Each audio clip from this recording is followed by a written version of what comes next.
তো আমরা গতদিন যা পড়েছিলাম শ্রীমদ্ ভাগবতমের 1, 2, 3 সম্বন্ধ, অভিধেয়, প্রয়োজন, এই 3টি শ্লোককে আমরা অধ্যয়ন করেছিলাম। এবারে আমাদের বিষয়বস্তু আসছে শ্রীমদ্ ভাগবতমের ভেতরে কি কি বক্তব্য রাখা হয়েছিল, অম্বরীশ মহারাজ কি করে শ্রীমদ্ ভাগবতম পেলেন, সেই বিষয়টাকে আমরা আস্তে আস্তে করে জানবো। প্রথম অধ্যায় শেষ হবে অম্বরীশ মহারাজের এই অংশ দিয়ে। এবার এখানে শুধু এটা নয়, প্রথমে আমাদের কিছু বিষয়কে এখানে জানতে হবে। এখান থেকে শুরু হবে সূত গোস্বামী। তো সূত গোস্বামী কে, মানে শ্রীমদ্ ভাগবতমের হিসেবে সূত গোস্বামী কে, কেন তাকে উল্লেখ করা হয়েছে? সূত গোস্বামীর নাম হচ্ছে উগ্রশ্রবা সূত। তিনি শ্রীমদ্ ভগবত পুরাণের অন্যতম প্রধান বক্তা বলা চলে ও বর্ণনাকার। তিনি বলছেন যে শ্রীকৃষ্ণের লীলা কথা এবং ভক্তি তত্ত্ব এই প্রচারের জন্য তাকে বিশেষ দায়িত্ব এবং গুরুত্ব সহকারে অর্পণ করা হয়েছে। তার পিতা ছিলেন লোমহর্ষণ মুনি, যিনি ছিলেন মহর্ষি বেদব্যাসের শিষ্য। ভাগবতমের গুরু পরম্পরাকে যদি দেখি তাহলে ছিল সূত গোস্বামীর গুরু পরম্পরা হচ্ছে ব্যাসদেব, শুকদেব গোস্বামী এবং সূত গোস্বামী।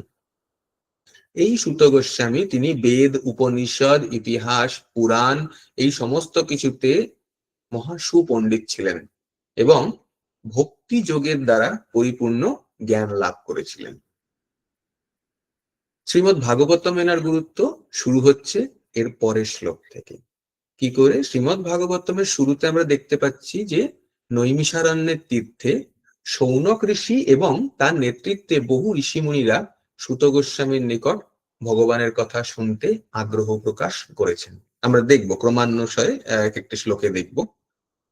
তখন সূত গোস্বামী রাজা পরীক্ষিত মহারাজকে শুকদেব গোস্বামী যে ভাগবতম কথা বলেছিলেন সেই কথা ঋষিদের কাছে বর্ণনা করেন হুবহু অ্যাজ ইট ইজ। অর্থাৎ ভাগবতের বাণী আমাদের কাছে পৌঁছচ্ছে কোন ধারায়? শিল ব্যাসদেব, শুকদেব গোস্বামী, সূত গোস্বামী, নৈমিষারণ্যের ঋষিগণ এবং ধীরে ধীরে তারপরে আমাদের আচার্যবর্গ পেয়েছে। তাহলে ওনার আধ্যাত্মিক গুরুত্ব কোথায় আমরা দেখতে পাবো। এরপরের যে শ্লোকগুলো থাকবে 6, 7, 8 এগুলো দেখতে পাবো ওনার পরিচয় এবং আধ্যাত্মিক গুরুত্ব বক্তব্য বলা হচ্ছে। অত্যন্ত গভীর আধ্যাত্মিক জ্ঞান, শ্রীমদ্ ভাগবতম ভগবান লীলা কথা এত কিছু জ্ঞান থাকা সত্ত্বেও তিনি অত্যন্ত নম্র এবং অহংকারবিহীন। তিনি শিক্ষা দিচ্ছেন যে কলিযুগে ভগবান শ্রীকৃষ্ণের নাম, লীলা, গুণ শ্রবণ ও কীর্তনই মুক্তির সর্বোত্তম পথ। তার মূল শিক্ষা থাকবে ভক্তি সর্বোচ্চ ধর্ম, কর্ম জ্ঞান অপেক্ষা ভক্তি শ্রেষ্ঠত্ব, এটি প্রমাণ হবে ধীরে ধীরে করে। তাহলে এই ভক্তের মানে ভাগবতম শ্রবণ প্রভুপাদ বলে গেছেন কার থেকে শুনতে? ভাগবতের কাছে। তাহলে আমাদের আচার্য যখন বলছেন তার জন্য আমরা শ্লোক পড়ব। এই ক্ষেত্রে শ্লোক আসে শ্রীমদ্ ভাগবতমের প্রথম স্কন্ধের 2য় অধ্যায়, সবাই পুংস পর ধর্ম জাতীয় ভক্তি রাধস্যাজি। এই শ্লোকটি আসবে আমাদের, মানে মানুষের সর্বোচ্চ ধর্ম সেই ধর্ম যার দ্বারা ভগবানের প্রতি নিঃস্বার্থ ভক্তি জন্মাতে পারে। তো সেই ধারায় সূত গোস্বামী আমাদেরকে শ্রীমদ্ ভাগবতম বলবেন। তাহলে প্রভুপাদ বলে গেছেন ভাগবত শুনতে বৈষ্ণব বা ভক্তের কাছে। কি হিসেবে বলেছেন? প্রভুপাদের অনেক তাৎপর্যের উল্লেখ আছে। ভাগবত দ্বারা ভাগবত শ্রবণ। কেন? এটি চৈতন্য মহাপ্রভু শিক্ষাতে পাই। ভাগবত পড় গিয়া ভাগবত স্থানে। অর্থাৎ যিনি ভাগবত তত্ত্বে প্রতিষ্ঠিত তিনি যে জাতিরই হন না কেন তিনি ভাগবত বক্তা। চৈতন্য চরিতামৃতের অন্তলীলায় 5ম অধ্যায়ের 131 নম্বর শ্লোকে বলে, যাহা ভাগবত পড় গিয়া বৈষ্ণবের স্থানে একান্ত আশ্রয় করে চৈতন্য চরণে চৈতন্যের ভক্তগণের নিত্য কর সঙ্গ তবে তো জানিবা সিদ্ধান্ত সমুদ্র তরঙ্গ। তো এই সমস্ত সমুদ্র, যা শ্রীমৎ ভাগবতম, চৈতন্য চরিতামৃত তথা যত রকমের শাস্ত্র আছে, তাদের সমুদ্রের তরঙ্গ রূপিণীকে জানতে গেলে চৈতন্য ভক্তগণের নিত্য সঙ্গ করতে হবে এবং বৈষ্ণব, যিনি ভাগবত সম্বন্ধে অবগত, তার কাছ থেকে ভাগবতম জানতে হবে। সেই জায়গায় দাঁড়িয়ে সুত গোস্বামী ছিলেন প্রকৃত ভাগবত তত্ত্বা। এই সম্বন্ধে আরো একটি উক্তি টানা যায়। যদি বলা যায় তার যোগ্যতা, সুত গোস্বামী তার জাতির ঊর্ধ্বে গিয়ে ভক্তের যোগ্যতা শাস্ত্র প্রমাণ দেয়। কোথায়? শ্রীমদ্ ভাগবতমেই আছে। যখন আমরা সপ্তম স্কন্ধ পড়বো, ওখানে 11 নম্বর অধ্যায় প্রহ্লাদ মহারাজের বৈশিষ্ট্য শুনতে শুনতে যুধিষ্ঠির মহারাজ অত্যন্ত প্রসন্ন হয়ে যান এবং নারদ মুনির কাছ থেকে শুনছিলেন। তখন নারদ মুনির কাছে মানুষের প্রকৃত ধর্ম এবং বর্ণাশ্রম ধর্মের বিশেষ বৈশিষ্ট্য সম্পর্কে তিনি জিজ্ঞাসা করলেন, যা মানব সভ্যতার সর্বোচ্চ মর্যাদা প্রাপ্ত, সেটি কি? এই প্রশ্ন করাতে তখন 35 নম্বর শ্লোক, 7 নম্বর স্কন্ধ 11 নম্বর অধ্যায় 35 নম্বর শ্লোকে প্রহ্লাদ মহারাজের কথা বলতে বলতে নারদ মুনি বললেন, যস্য লক্ষণ প্রত্যং পুংস বর্ণাভিব্যঞ্জকম যদন্যত্রাপি দৃশ্যতে তত্তেনৈব বিনির্দিশ্যতে। যে গুণ দ্বারা কোনো বর্ণ নির্ধারিত হয়, সেই গুণ অন্য বর্ণের ব্যক্তির মধ্যে দেখা গেলে তাকেও সেই বর্ণের বলে গণ্য করতে হবে। প্রকৃতপক্ষে যাতে আমাদের জন্ম, তার দ্বারা আমরা পরিলক্ষিত হই না। যে বর্ণর মধ্যে দিয়ে আমরা যাচ্ছি, যদি কেউ ভক্তি করতে থাকে, কৃষ্ণ ভক্তি করতে থাকে, তাহলে সে কৃষ্ণ ভক্ত। সে যে জাত কুলের থেকে হোক না কেন, তার মধ্যে কোনো ভেদ বিভেদ থাকে না। তো সেই হিসেবে সুত গোস্বামী এইখানে সমস্ত রকম ভাবে যদি দেখা যায়, তাহলে উনি যথেষ্ট মহাভাগবত হিসেবে অধিকারী। প্রকৃতপক্ষে বলা হয় আমাদের গৌড়ীয় দর্শনের হিসেবে আমরা জানি ভক্ত 3 রকমের: কনিষ্ঠ অধিকারী, মধ্যম অধিকারী, উত্তম অধিকারী বা মহাভাগবত। সুত গোস্বামী ছিলেন মহাভাগবত। কেন? তিনি অহংকারহীন, সদা কৃষ্ণ কথায় নিমগ্ন, সকল জীবকে কৃষ্ণের সঙ্গে সম্পর্কিত ভাবে দর্শনকারী। এটি মহাভাগবতের লক্ষণ। এবার এইগুলোই আমরা বিস্তীর্ণ ভাবে 8 নম্বর শ্লোক পর্যন্ত দেখব এবং এগুলোতে কোথায় কোথায় আমাদের অসুবিধা হয়, কোথায় আমরা বুঝতে পারি না বা চঞ্চল হয়ে যায়, মনের দিক থেকে অসুবিধা হয়, মন আমাদের ব্যথিত করে অন্যদিকে নিয়ে যায়, সেগুলো প্রভুপাদ অনেক জায়গায় তাৎপর্যে লিখে যাচ্ছে। চেষ্টা করবো আমরা আজকে বিশ্লেষণ করার। তো 4 নম্বর শ্লোকটা আমরা পড়বো। কেউ পড়তে চান 4 নম্বর শ্লোক? এখন থেকে শ্লোকগুলো সহজ হবে, কেউ পড়তে চাইলে হাত তুলতে পারেন। মাতাজি পড়বেন? পড়ুন, 4 নম্বর শ্লোকটা পড়ুন, আমি দিয়ে দিচ্ছি তবু। ঠিক আছে প্রভু, আমি পড়ছি। ঋষিদের প্রশ্ন, শ্লোক নাম্বার 4। নৈমিষে অনমিষ ক্ষেত্র ঋষয় শৌনক আদয় তত্রামসর্গায় লোকায় সহস্রশামম আশত।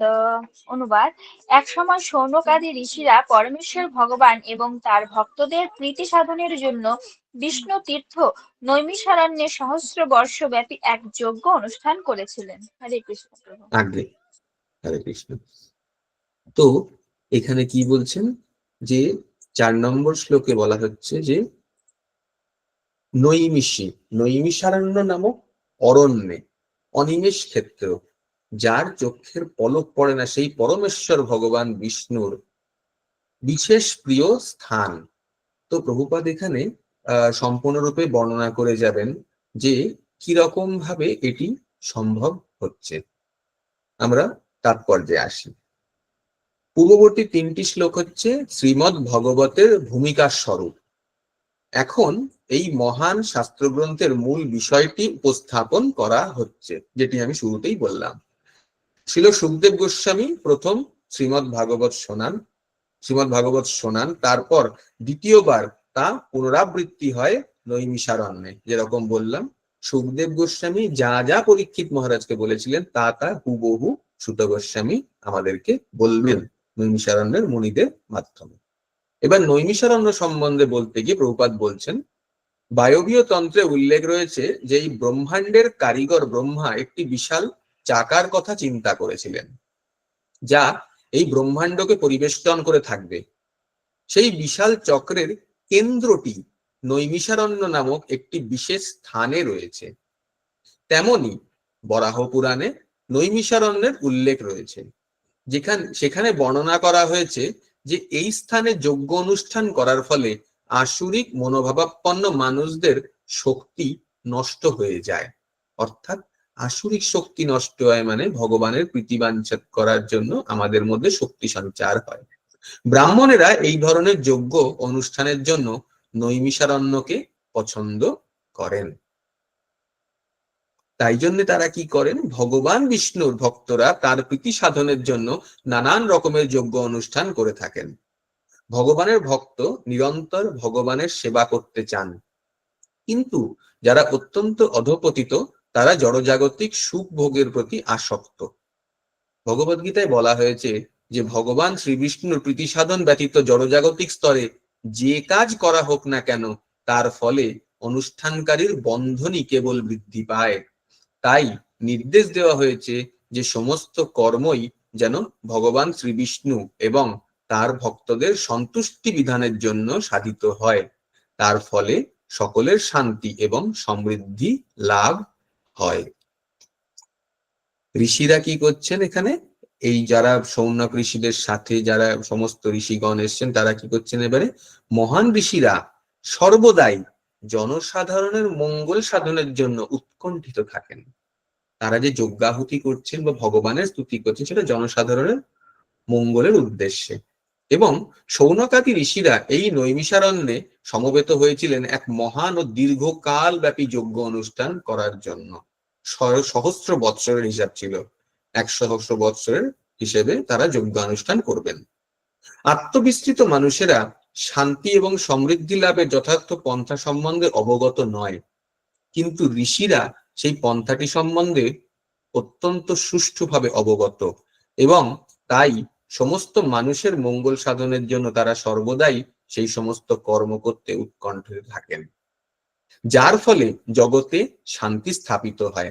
তারা সমস্ত জীবের যথার্থ সুহৃদ এবং তাদের ব্যক্তিগত অনেক অসুবিধা হলেও তারা সর্বদাই পরমেশ্বর ভগবানের সেবায় এবং জনসাধারণের মঙ্গল সাধনে যুক্ত থাকেন। শ্রী বিষ্ণু হচ্ছেন একটি বিশাল বৃক্ষের মতো, এবং অন্য সকলে স্বর্গের দেবতা, মানুষ, সিদ্ধচারণ, বিদ্যাধর এবং অন্য সমস্ত জীবেরা হচ্ছে সেই বৃক্ষটির শাখা প্রশাখা এবং পত্রস্বরূপ। এই বৃক্ষটির মূলে জল সিঞ্চন করা হলে বৃক্ষটির বিভিন্ন অঙ্গ প্রত্যঙ্গের আপনার থেকেই পুষ্টি সাধন হয়। কিন্তু যে সমস্ত শাখা প্রশাখা এবং পত্র মূল গাছটির থেকে বিচ্যুত তারাই কেবল অতৃপ্ত থাকে। যে সমস্ত শাখা প্রশাখা এবং পত্র মূল বৃক্ষটির থেকে বিচ্যুত তাদের যতই জল সিঞ্চন করা হোক না কেন তবুও তারা ধীরে ধীরে করে শুকিয়ে যায়। তেমনি মনুষ্য সমাজ যখন বিচ্যুত শাখা প্রশাখা এবং পত্রের মতো পরমেশ্বর ভগবান থেকে বিচ্ছিন্ন হয়ে পড়ে তখন তাদের আর কোনোভাবেই পুষ্টি সাধন করা যায় না, এবং যারা সেই চেষ্টা করে তারা কেবল তাদের শক্তির অপচয় করে। প্রভুপাদের এই বিষয়টি বলতে গিয়ে আমি একটি দেখাতে চাই,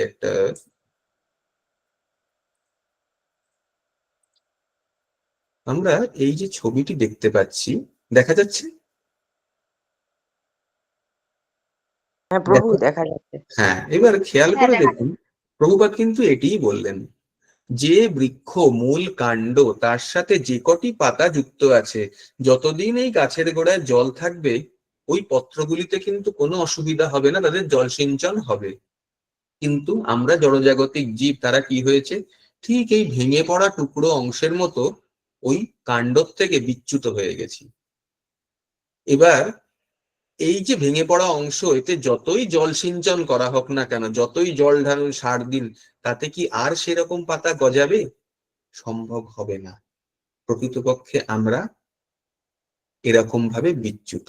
তাই আমরা যাতে আবার গিয়ে ওই কাণ্ডের সাথে যুক্ত হতে পারি, সেটার জন্য শ্রীমদ্ ভাগবতম আমাদেরকে পথ নির্দেশ করবেন।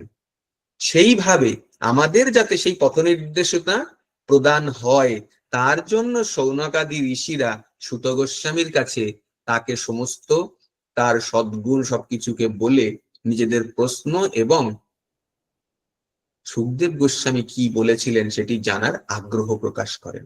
ওই জন্য প্রভুপাদ তাৎপর্য সম্পূর্ণরূপে যে বলে গেলেন যে ঋষি মুনিরা সবসময় জগৎ কল্যাণের জন্য, মানুষের কল্যাণের জন্য উদ্ধত থাকেন। এই হচ্ছে আমাদের কল্যাণের জন্য তাদের প্রচেষ্টা।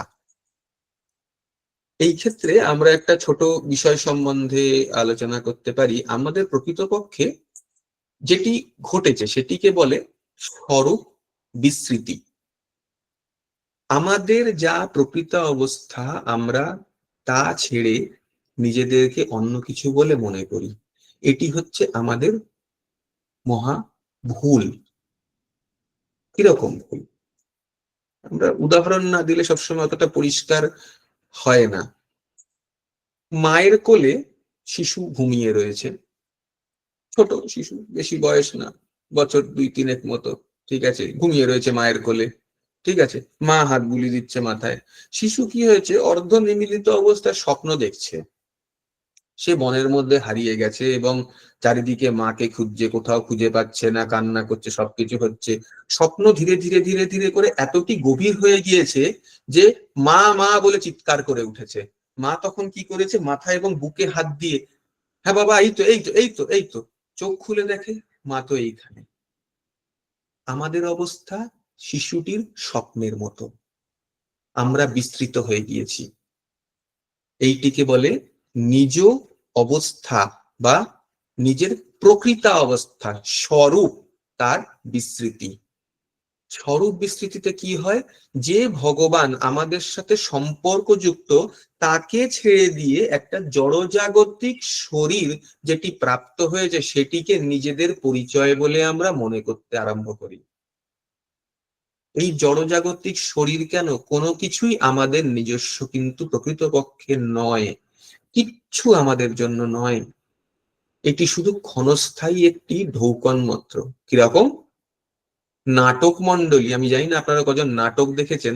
স্টেজে যখন নাটক মন্ডলী থাকে, প্রত্যেকে কিন্তু নিজের নিজের কর্মে রত, কিন্তু সবাই মেকআপ করে সেজে গুজে তৈরি পর্দা উন্মোচনের জন্য। পর্দা উন্মোচন হয়ে গেল, সবাই তার নিজস্ব যে পরিচয় রয়েছে সেটিকে ভুলে গিয়ে নাটকের পরিচয়ের মধ্যে রঙে গেল এবং আপনাদের সামনে সম্পূর্ণ নাটকটাকে পরিবেশন করলো। পর্দাটি আবার বন্ধ হয়ে গেল, প্রত্যেকে নিজের নিজের ঘরে ফিরে গেল। এখন আমাদের অবস্থা হচ্ছে এরকম, আমরা নিজেদের পরিচয় বলে ভুলে সবাই ওই নাটকের চরিত্রে অবতীর্ণ হয়ে গিয়েছি। কিন্তু কেউ এরকম নয়, প্রত্যেকেই ভগবানের সাথে সংযোগ সম্পন্ন। এই জায়গাটা আমাদেরকে বুঝতে হবে। কিরকম বুঝবো? ভুলি কি করে আমরা? বিস্তৃত বিস্তৃত যে হয়ে গেছে। কিরকম ভাবে বিস্তৃত হয়? আমাদের সাথে খেলা চলে প্রতিদিন, প্রতিদিন খেলা চলছে। এই যে আমরা নিজেদেরকে নিজে বলে মনে করছি, এটা আমি, এটাই আমার পরিচয়, এই দেহটাই আমার। কিরকম পরিচয়? আরেকটা ছোট গল্প বলি, বুঝতে সুবিধা হবে। একদিন এরকম হলো যে বড় রাস্তা, তার পাশে কিছু বাড়ি ঘরদোর আছে, তো রাস্তা দিয়ে যানবাহন চলছে, সবকিছু হচ্ছে। একটি বাচ্চা খেলতে খেলতে রাস্তার মধ্যে এসে পড়েছে, খুব জোরে অ্যাক্সিডেন্ট হলো, বাচ্চাটি মরে গেল। বাচ্চাটি মরে গেল, এবার লোকজন জড়ো হয়ে গেছে। লোকজন কি করেছে, এবার আঘাত লেগেছে, লোকজন একটু ঢেকে টেকে রেখেছে, কাপড় দিয়ে এরম করে ঢেকে টেকে রেখেছে এবং সবাই জড়ো হয়ে গেছে। তো ওই পাশের থাকা বস্তির থেকে একজন ভদ্রমহিলা ঘোড়া নিয়ে জল ভরতে যাচ্ছে। তো আরেকজন বলছে, ও গোপালের মা, কোথায় চলেছো? বলে, এই যে জল ভরে নিয়ে আসি। আরে জল ভরা ছাড়ো, ওই দেখো তোমার গোপাল খেলতে খেলতে রাস্তায় গেছিল, মরে গেছে। ভদ্রমহিলা জল টল সমস্ত কিছু ফেলে দিয়ে হা আমার গোপাল, হা আমার গোপাল বলে কাঁদতে কাঁদতে বুক চাপড়াতে চাপড়াতে দৌড়ে দৌড়ে যাচ্ছে। আরেকজন ভদ্রলোক দিক থেকে দূরে চলে আসছে হেঁটে, বলে ও গোপালের মা কি হলো? আরে আমার গোপাল মরে গেছে, আমার গোপাল মরে গেছে বলে কাঁদতে আরম্ভ করেছে। তো তোমার গোপাল মরবে কেন? বলে ওই ও বলেছে। বলে না না, আরে ও না, তোমাদের পেছনের বাড়িতে ওখানে একজন নাপিত থাকে, ওর ছেলের নাম গোপাল, ও মরে গেছে, তোমার গোপালের কিছু নেই, ওই দেখো ওখানে খেলছে, ওই দেখো ওই দেখো। গোপালের মা দেখে বলে তাই তো, আবার ঘোড়া নিয়ে জল ভরতে গেল। এই নাটক আমাদের সাথে প্রতিদিন হচ্ছে, শুধুমাত্র বলা এবং কওয়া, তার মধ্যে দিয়ে আমরা চলে গেছি। কেন? এটি মায়ার খেলা। স্মৃতি বিস্মৃতি, স্মৃতি বিস্মৃতি, মনে করার চেষ্টা করছি ভগবানের সাথে সম্পর্ক, না না ওটা হচ্ছে না, এটা আমার কাজ, এগুলো আমার কাজ, আমি এই শরীর সম্পর্কিত, এই শরীর সম্পর্কিত যত আমরা ভাববো তত আমরা প্রভুপাদের বলা ওই অংশের কথা, কোনটা? গাছের থেকে ভেঙে পড়া ডাল, তার দিকে চলে যাব। ভগবানের থেকে বিচ্যুত হলে তাদের আর কোনো গতি থাকে না। ঠিক আছে, তো আমরা আসি পরবর্তী অংশে।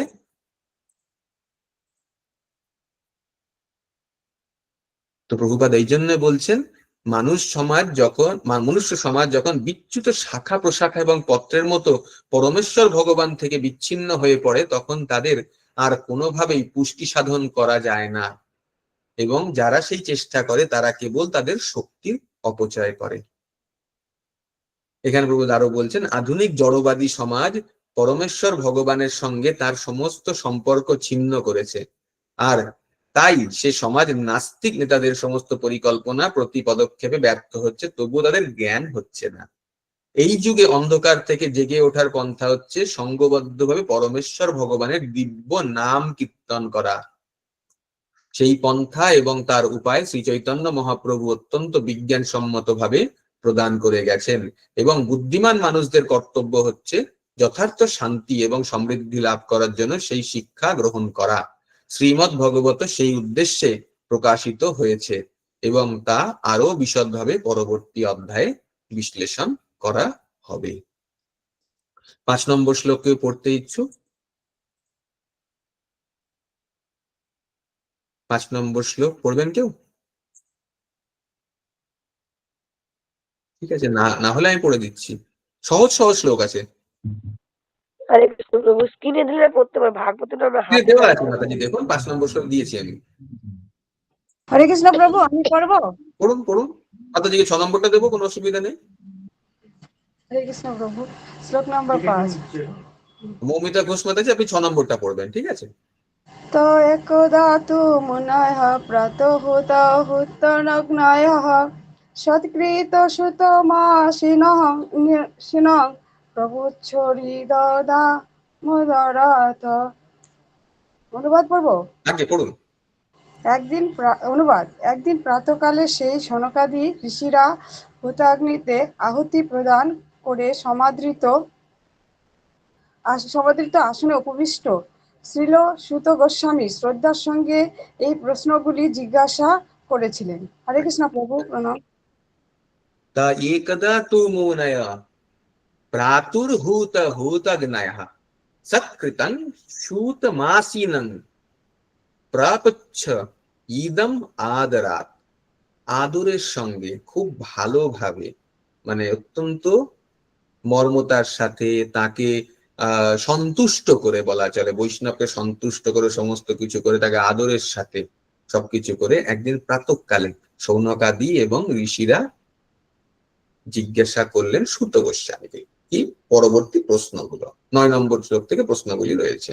কিরম ভাবে জিজ্ঞাসা করলেন আমরা এর পরের থেকে দেখতে পাবো। সকালবেলা কেন প্রাতঃকালে? প্রাতঃকাল হচ্ছে, প্রভুপাদ পরিষ্কার তাৎপর্যে বলে যাচ্ছেন, প্রাতঃকাল হচ্ছে পারমার্থিক কার্যকলাপ অনুষ্ঠানের সর্বশ্রেষ্ঠ সময়। আমাদের যে দিনক্ষণ, তার যে সময়ের হিসেব সূর্যের ওঠা এবং সূর্যাস্ত যাওয়া সেই হিসেবে নির্ধারিত হয়। প্রাতঃকাল, ব্রহ্ম মুহূর্ত, এই সমস্তগুলোকে নির্ণয় করা হয় সত্যগুণের আধিকারিক হিসেবে। যত দিন বাড়তে আরম্ভ করে রজগুণ প্রভাবিত হয়, এবং পরবর্তী সময়ে সায়ন্ধ তথা রাত্রিকালে তমগুণ প্রভাবিত হতে থাকে। তো এই নিয়ম হিসেবে প্রাতঃকাল আমাদের সত্যগুণাত্মিক এবং সমস্ত কার্য প্রাতঃকাল থেকে শুভ বলে মানা হয়। সেই জন্য মুনিরা ওই সময় তাদেরকে মানে সুত গোস্বামীকে অনুরোধ করলেন শ্রীমদ্ ভাগবতম সম্পর্কে বলার জন্য।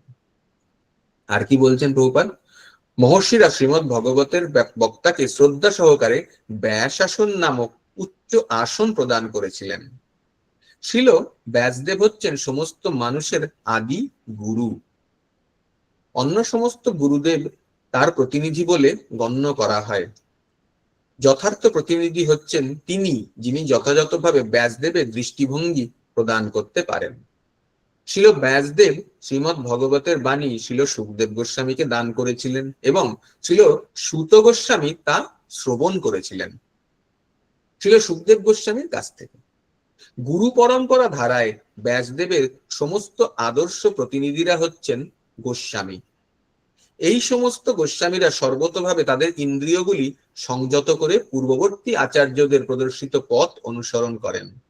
গোস্বামীরা তাদের খেয়াল খুশি মতো ভাগবতের অর্থ বা কদর্থ করে বক্তৃতা দেন না। পক্ষান্তরে তারা অত্যন্ত সাবধানতার সঙ্গে পূর্ববর্তী যে সমস্ত আচার্যরা অবিকৃতভাবে এই পারমার্থিক জ্ঞান প্রদান করে গেছেন তাদের পদাঙ্ক অনুসরণ করে তাদের কার্য সম্পাদন করেন। তো আচার্যরা অবিকৃতভাবে, ওই জন্য প্রভুপাদ বলতেন অ্যাজ ইট ইজ, যা ছিল হুবহু সেটা প্রদান করে গেছেন। আমাদের জন্য কি বলছেন? ভাগবতের শ্রোতারা স্পষ্টভাবে তার অর্থ হৃদয়ঙ্গম করার জন্য বক্তার কাছে প্রশ্ন করতে পারেন। যেটা প্রভুপাদ বলতেন প্রশ্ন করতে শিষ্যদেরকে, যদি না বোঝে তাহলে প্রশ্ন নেই। ওই জন্য প্রভুপাদ বলতেন। তাহলে সেই হিসেবে যারা শ্রোতা তাদের কি অধিকার আছে? বক্তার কাছে প্রশ্ন করার। তবে তা কখনোই উদ্ধত মনোভাব নিয়ে করা উচিত নয়।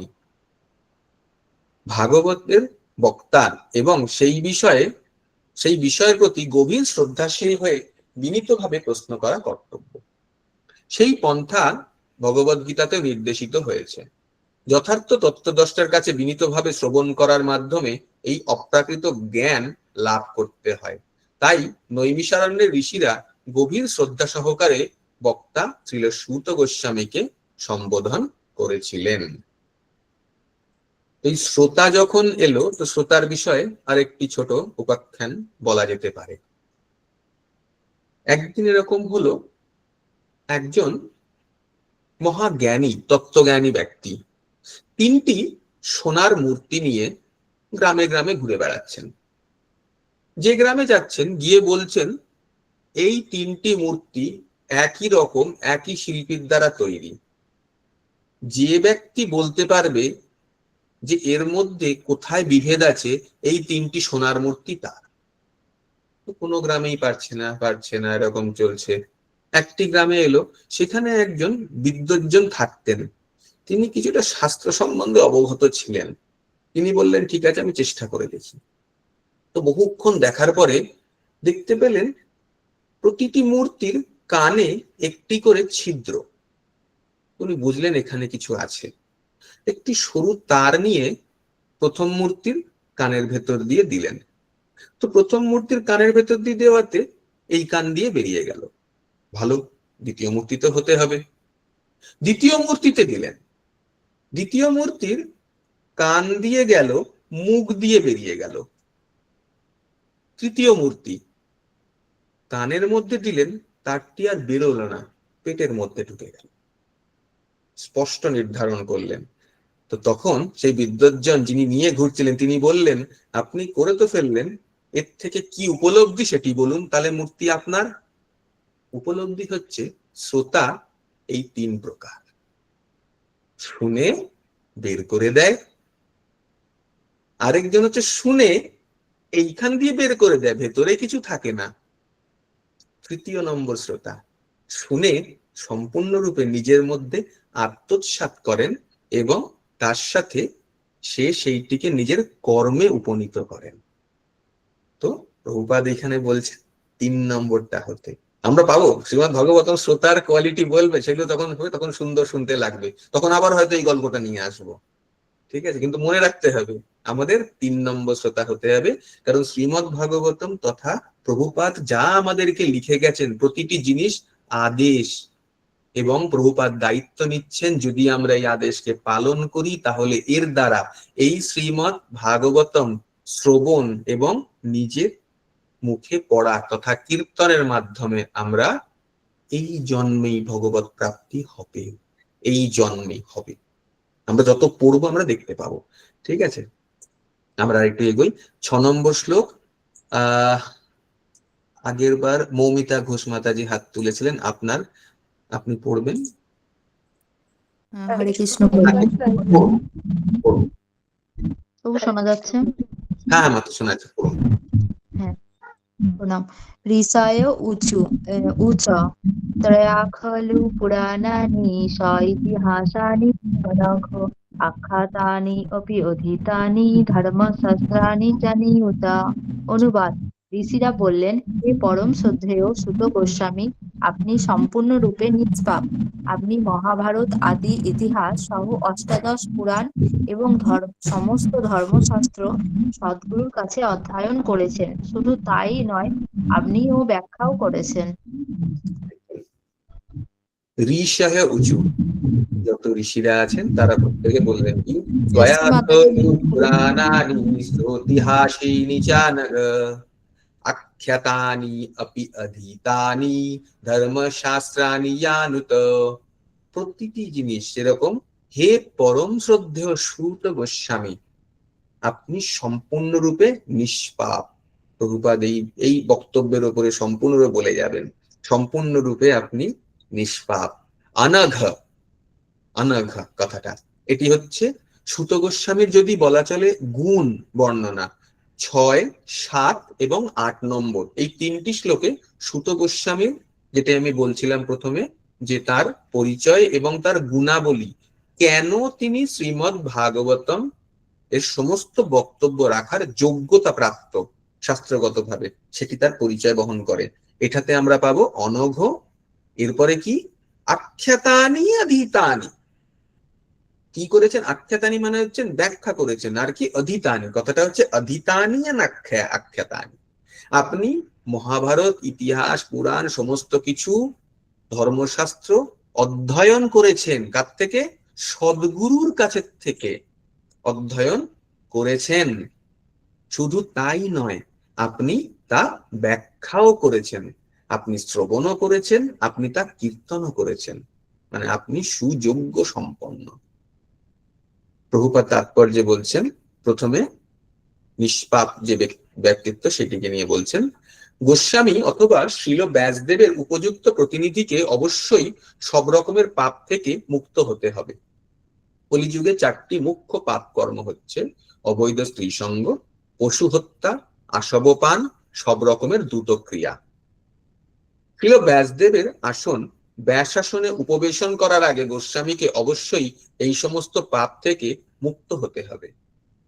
যার চরিত্র সম্পূর্ণরূপে নিষ্কলুষ নয় এবং যে পূর্বোল্লেখিত এই সমস্ত পাপ থেকে সম্পূর্ণরূপে মুক্ত নয়, তাকে কখনোই ব্যাসাসনে বসতে দেওয়া উচিত নয়।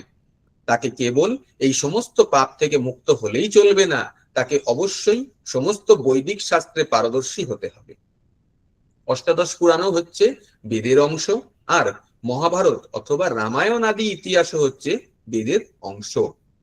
আচার্য অথবা গোস্বামীকে অবশ্যই এই সমস্ত শাস্ত্র সম্বন্ধে যথার্থভাবে অভিজ্ঞ হতে হবে। তা শ্রবণ করা এবং ব্যাখ্যা করা পাঠ করার থেকে অধিক গুরুত্বপূর্ণ।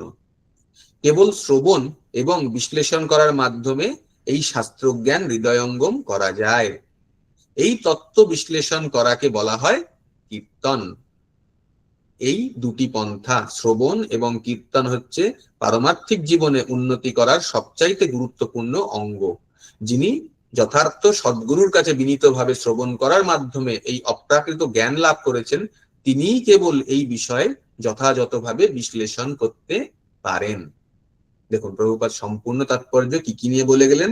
অনঘ, অধীতানি, আখ্যাতানি, এই দুটিকে নিয়ে প্রভুপাদ সম্পূর্ণ তাৎপর্যটি বলে গেলেন। এবার এখানে একটি বিষয় হচ্ছে যে আমরা এই যে প্রভুপাদ বলছেন কলিযুগের সমস্ত কিছু সমস্ত পাপ থেকে মুক্ত হতে হবে, তো এই বিষয়ে আসতে গেলে আমি একটি ছোট আখ্যান তুলতে চাই। পাপ থেকে মুক্ত আমরা প্রত্যেকেই হতে চাই, কেউই আমরা পাপ কর্মে লিপ্ত হতে চাই না। তো যখন পাপ প্রবৃত্তি আসে আসে প্রত্যেকের মধ্যে আসে, এরকম নয় সবাই পাপ থেকে মুক্ত হয়ে গেছে, গোস্বামী হয়ে গিয়েছে, তা কিন্তু আমাদের প্রকৃত সত্তা নয়। তো পাপ প্রবৃত্তি কোনো না কোনো জায়গা থেকে আসে। কি করে আসে, কোথার থেকে আসে? আমরা পড়ে এসেছি শাস্ত্র, কেউ বলতে পারবেন? মন প্রভু। হ্যাঁ, ওটি কি তো বিশ্বাস করতেই নেই, ওটি মহা দুরূহ এবং দুষ্ট ব্যক্তিত্ব রয়েছে। সেটার জন্য আমরা নেব ভগবদ গীতার শ্লোক। আমি দেখছি যদি আমি দেখাতে পারি, শ্রীমদ ভগবদ গীতা দেখিয়ে দিচ্ছি। আচ্ছা,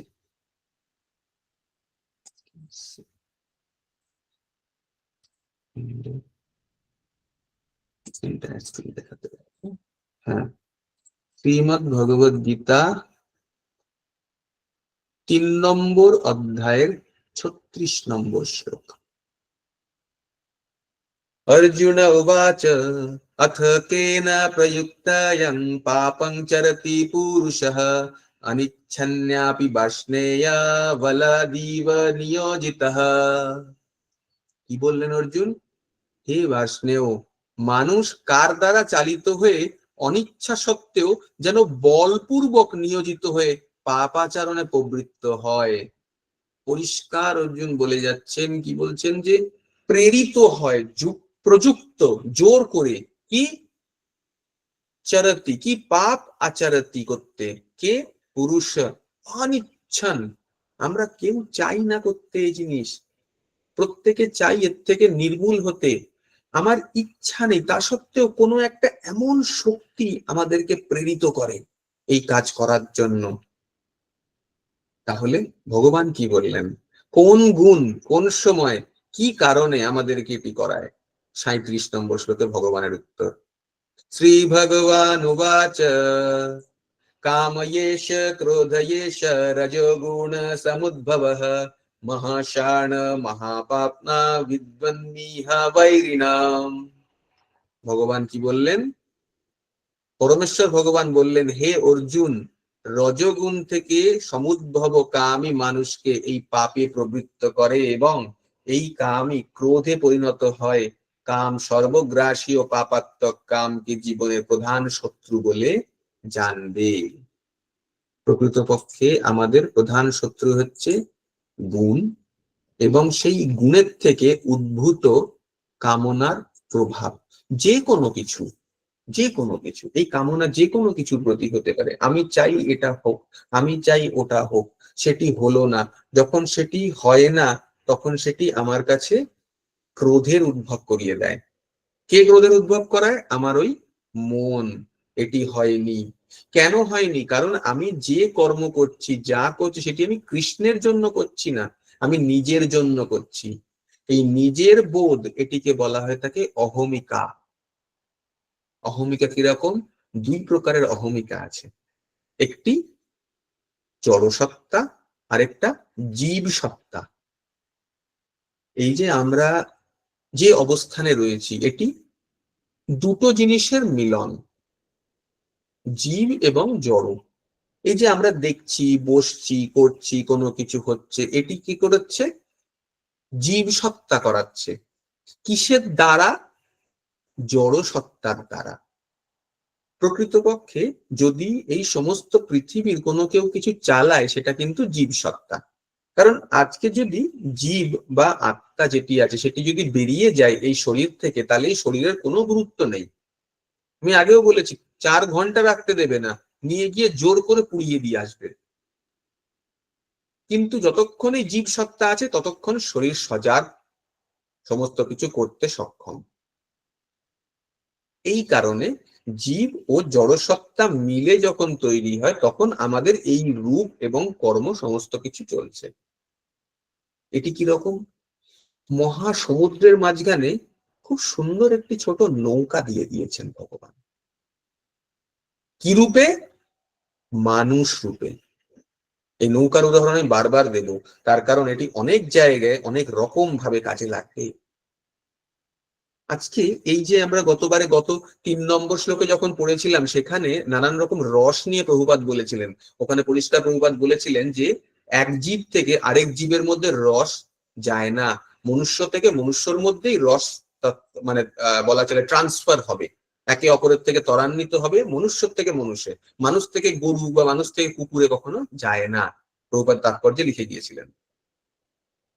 ঠিক সেরকমই সব থেকে উন্নততর শরীর, যাতে সব থেকে উন্নততর রস আস্বাদন করতে পারে, জীব শরীর মানে মানুষ শরীর দিয়েছেন। এটি কি? খুব সুন্দর একটি নৌকা। এই ভবসমুদ্র পেরোতে হবে এত সুন্দর নৌকায়। বাকি সব কি? কাঠের গুঁড়ি, পাথর, এরকম হচ্ছে, সব ডুবে যাবে। এই নৌকাটা ভাসবে। কিসে ভাসবে? নৌকা তখনই এগোয় যখন তার হাল দাঁড় বয়ে নিয়ে যায়। পেছনে হাল ধরা থাকে, নৌকা কোন দিকে যাবে? হালকে ধরেছেন গুরু, গুরু হাল ধরেছেন, নৌকা কোন দিকে এগোতে হবে। আমাদের কি বলেছেন? দাঁড় বাও, হরে কৃষ্ণ কৃষ্ণ কৃষ্ণ হরে হরে, হরে রাম রাম রাম হরে হরে। যে যেরাম করে করবে সেই দাঁড় তত জোরে বইবে, এবং গুরু হাল ধরে আছেন, ঠিক এগোবে। আর এই হরে কৃষ্ণ মহামন্ত্র আধ্যাত্মবাদের বাতাস পালে দেবে। তাহলে পালে যখন হাওয়া লাগবে, তখন এই জীব দেহরূপী, মনুষ্য দেহরূপী নৌকা এগিয়ে যাবে। যে যত তাড়াতাড়ি করবে সে তত তাড়াতাড়ি বেরোবে, যে করবে না সে বসে থাকবে, আস্তে আস্তে এগোবে তারটা। খুব স্বাভাবিক। ঠিক আছে? এই জায়গায় কি হতে হবে? নিষ্পাপ হতে পারবো না আমরা।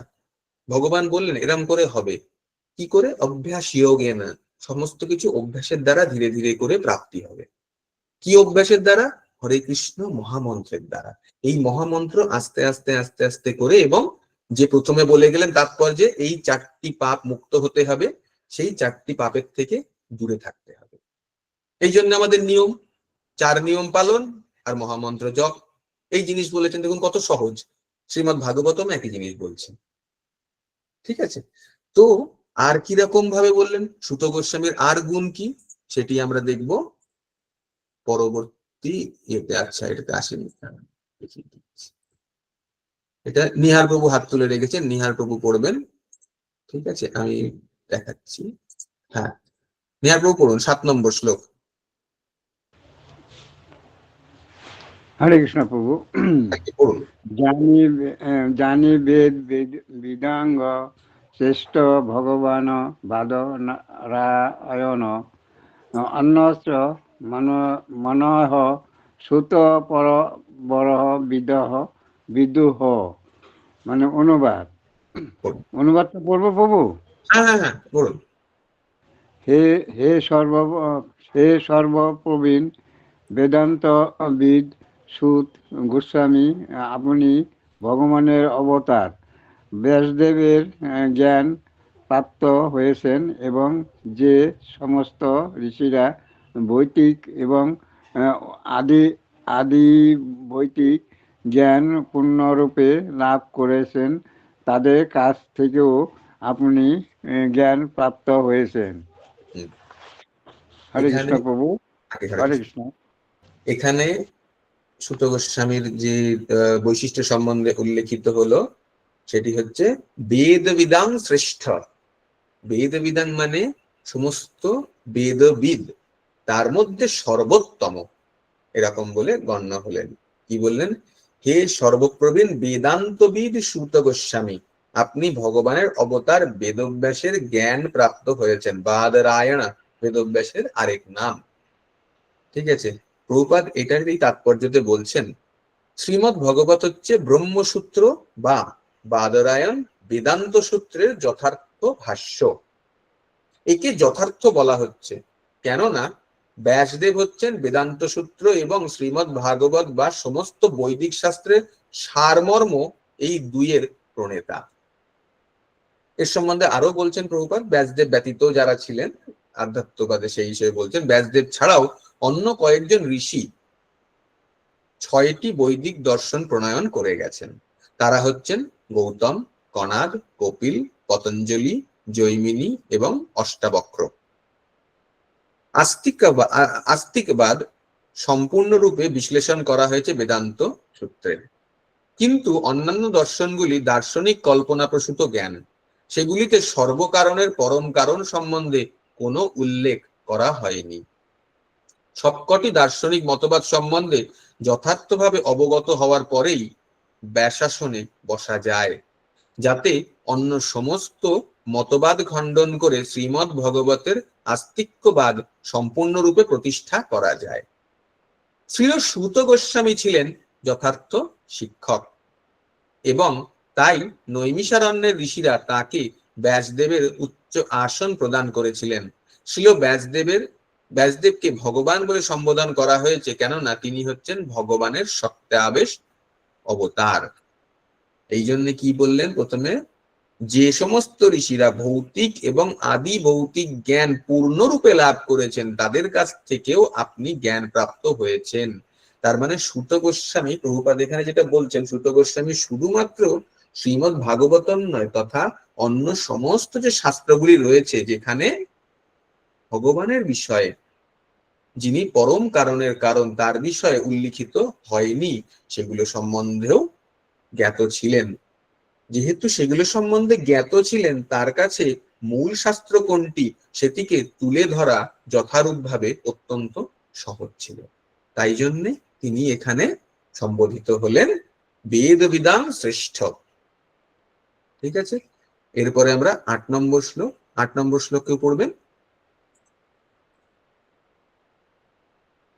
নিহার প্রভু আপনি পড়েছেন, আর কেউ পড়তে ইচ্ছুক? 8 নম্বর শ্লোক পড়বো আমি। আগে পড়ুন। 8 নম্বর শ্লোক 8। বেত্থতাম সৌম্য তৎ সর্বম তত্তত্ত্ব তৎ অনুগ্রহাৎ ব্রূয়ুঃ স্নিগ্ধস্য শিষ্যস্য গুরুব গুহ্যম অপি উত। অনুবাদ: যেহেতু আপনি শ্রদ্ধাশীল ও বিনীত, তাই আপনার গুরুদেবেরা বিশেষভাবে অনুগ্রহ করেছেন, কেননা স্নিগ্ধ স্বভাববশত অর্থাৎ প্রীতিশীল শিষ্যের কাছেই গুরুবর্গ অতি নিগূঢ় রহস্য ব্যক্ত করেন। হরে কৃষ্ণ। এবার কি বললেন?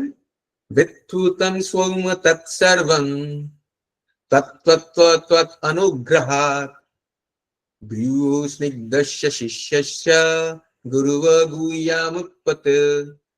কি বলছেন এখানে? এখানে দুটি, এখানে বলা চলে দুটি আমাদের কোয়ালিটি, দুটি তার তাৎপর্য বলা হবে। সেটা কোনটা? প্রভুপাদ বলবেন তাৎপর্য, সৌম্য এবং স্নিগ্ধস্য। আগের দিন মাতাজি বলেছিলেন কিছু প্রশ্ন বলতে, তো এইখানে 4 থেকে 8 মধ্যে কিছু প্রশ্ন আসে। এক হচ্ছে নৈমিষারণ্য কেন বলা হয়, সেটি আমরা যখন আলোচনা করলাম তাৎপর্যে, সেটি ওদের দুর্গা মাতাজি আমাকে বলেছিলেন যে কিছু প্রশ্ন সেগুলোকে একটু তুলে ধরতে। নৈমিষারণ্য কেন বলা হয় সেটা, নৈমিষারণ্যে কেন তারা করলেন সেটা প্রভুপাদের তাৎপর্যে আছে 4 নম্বর শ্লোকের।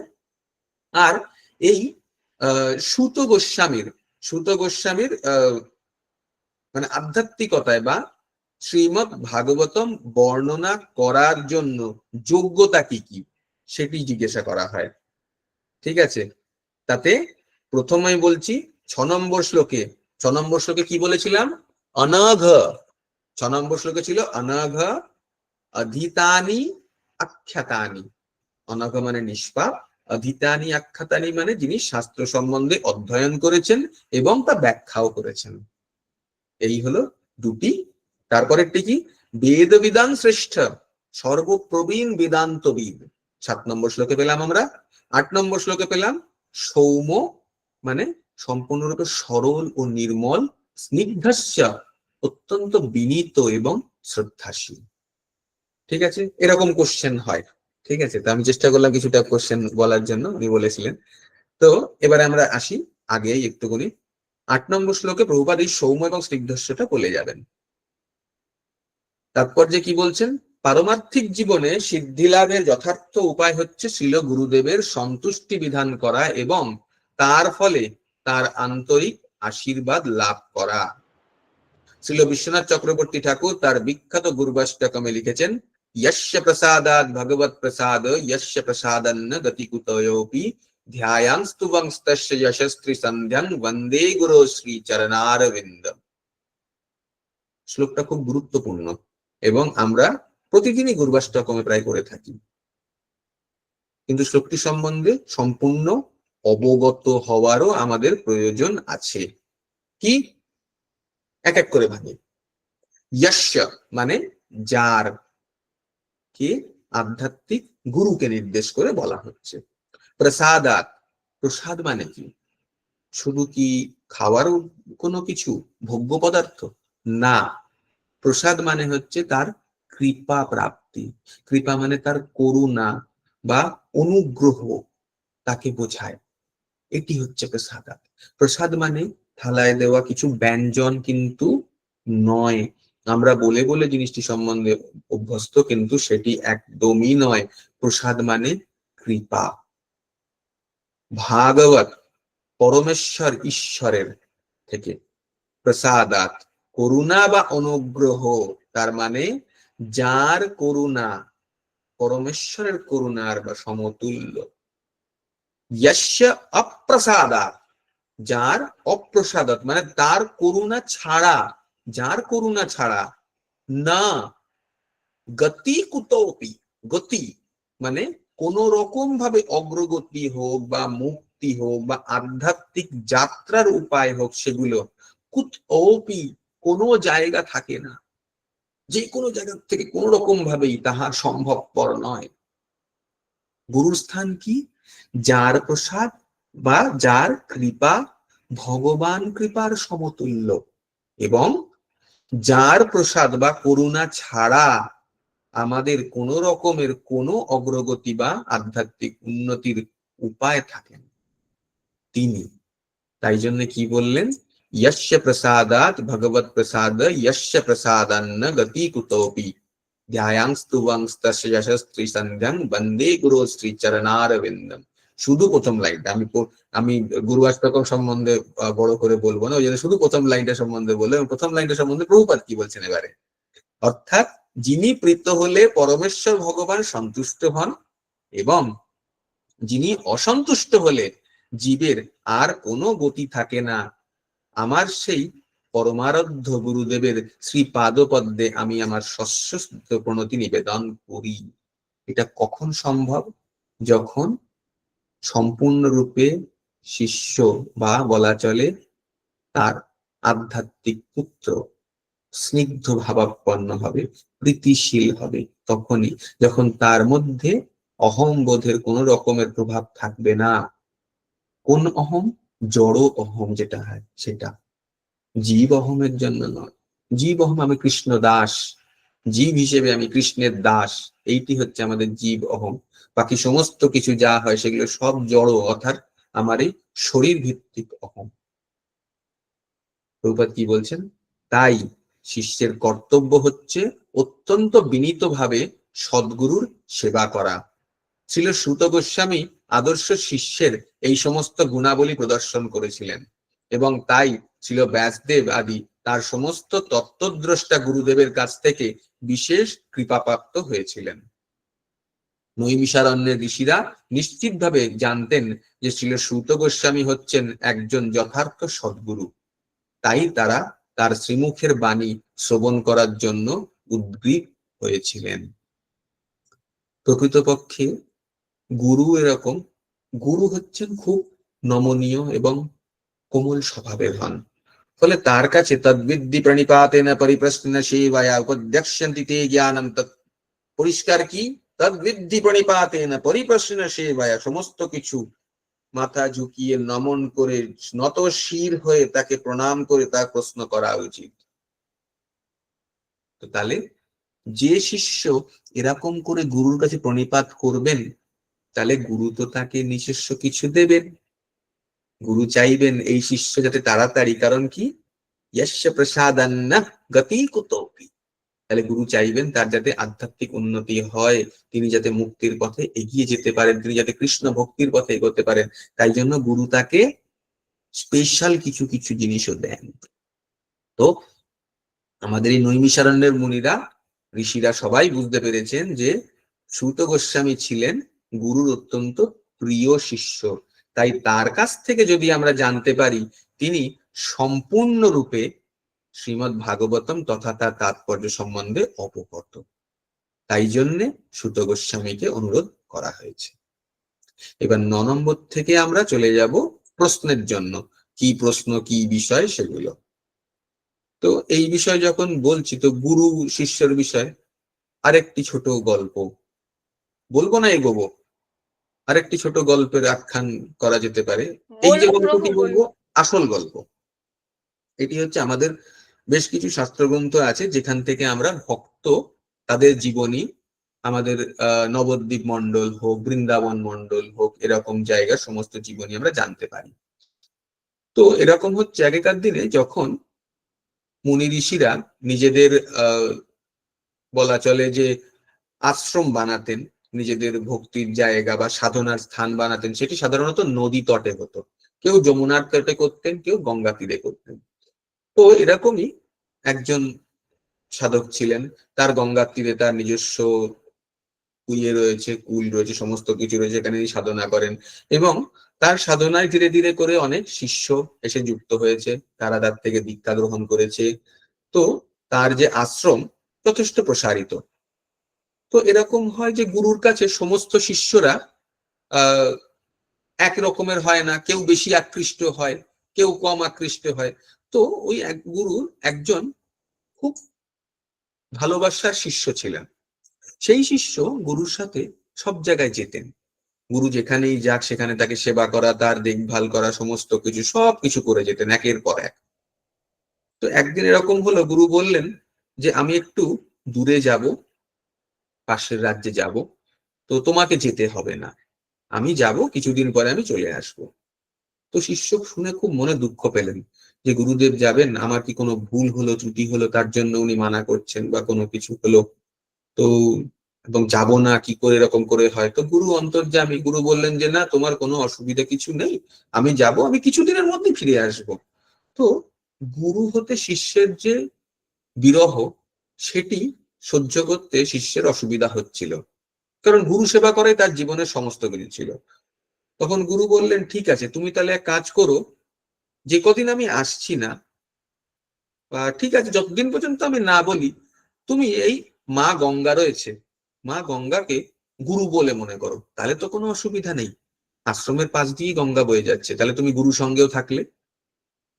শিষ্য সেটিকে গুরু আদেশ বলে মেনে নিলেন।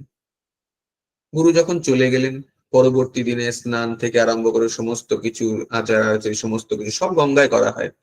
কিন্তু পরের দিন থেকে শিষ্য আর গঙ্গায় পা নামালেন না, শুধুমাত্র গঙ্গার জল সামান্য মুখে নিলেন, নিয়ে উনি ফেরত চলে আসলেন, গঙ্গার জল শুধুমাত্র মুখে এবং মস্তকে, আর পা নামিয়ে স্নান কোনো কিছু আর করলেন না, গঙ্গার জলকে সেবা করতে আরম্ভ করলেন। এবার এটি দেখে বাকি সমস্ত শিষ্যরা তারা পরিহাস করতে শুরু করলো, আরে গঙ্গাকে গিয়ে কি হয়েছে, স্নান করে না, কোনো কিছু নয়, এসব করছে না, নিজের প্রাতকৃত্য সমস্ত কিছু করছে না, ঠিক আছে, এরম বলে হাসি ঠাট্টা সবকিছু করতে আরম্ভ করলো। তো যথারীতি দিন 7 পরে গুরু ফেরত আসলেন। গুরু যে এটি বলে গিয়েছেন তার শিষ্যকে, সেটি অন্যরা জানেন না। তো গুরু আসাতে হুবহু একই রকমের গুরুকে তার বাকি শিষ্যরা বলল, বলে গুরু মহারাজ আমরা সবাই যাই, কি গঙ্গায় স্নান করি, গঙ্গায় আচমন করি, সমস্ত কিছু করি, ওখানে আমরা জপ করি, আপনি যা যা আদেশ করেন সবকিছু করি, এ যায় না, এ কোনো কিছু করছে না, সমস্ত কিছু বন্ধ করে দিয়েছেন, এসব করে সমস্ত কিছু বলা চলে নানান ভাবে পরিহাস করে বললেন। তো গুরু স্মিত হাসলেন এবং দেখলেন, আর কিছু করলেন। গুরু অন্তর্যামী, শিষ্য যা করেছে তা গুরুবাণী।